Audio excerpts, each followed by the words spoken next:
The four big problems with nuclear. Five of them. Waste, as Sri just said. What the hell do you do with it? Proliferation. The possibility of weapons proliferation. Do you know what I mean by that? In other words, you go from using nuclear materials for power, electric power.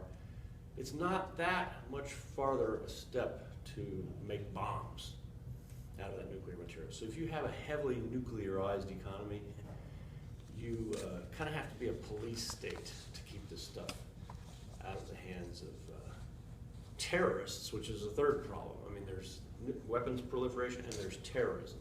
People can steal this stuff. Turns out appalling amounts of this stuff have gone missing in the nuclear, transport infrastructure of raw material. And then another one is accidents, right? You all have heard of nuclear accidents, right? 3 Mile Island, Chernobyl, and most recently, what?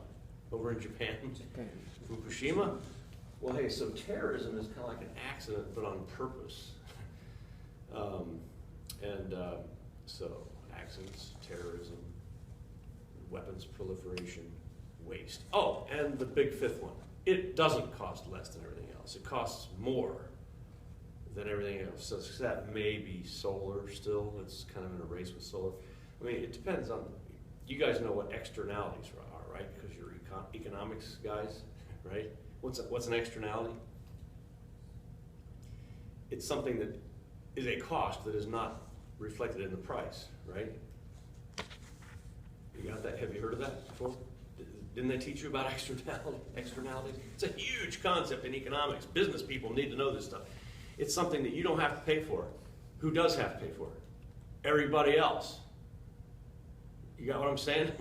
You use this stuff, you pollute the hell out of everybody's kitchen or home, the earth, and everybody else pays the cost in disease, hospitalization, horrible climate problems that we're all going to be facing soon, especially your kids if you have any, and so on. So you guys have to pay for this, somebody else, because it's what somebody else used and paid real cheap for. So that's what's called externalities. Well, nuclear has tremendous externalities, or at least potential ones.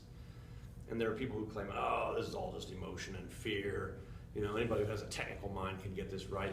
Yeah, but you know what? Humans aren't perfect. Humans cut corners. They aren't perfect technically or morally. They cut corners to save a few bucks.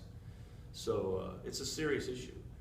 Nuclear has been ballyhooed as the solution to our climate problems because, yeah, there's minimal emissions of carbon dioxide in the operation of the plant. However, how about the mining of the fuel, the trucking of that fuel to the nuclear power plants, the building of the plants, which involves tremendous amounts of what? Cement, which we haven't talked about, but I'm talking to you about right now, and I think one of your top 40 items is about cement. Cement is the making of cement is a huge emitter of carbon dioxide. It's right up there with, power plant emissions, cars, everything else.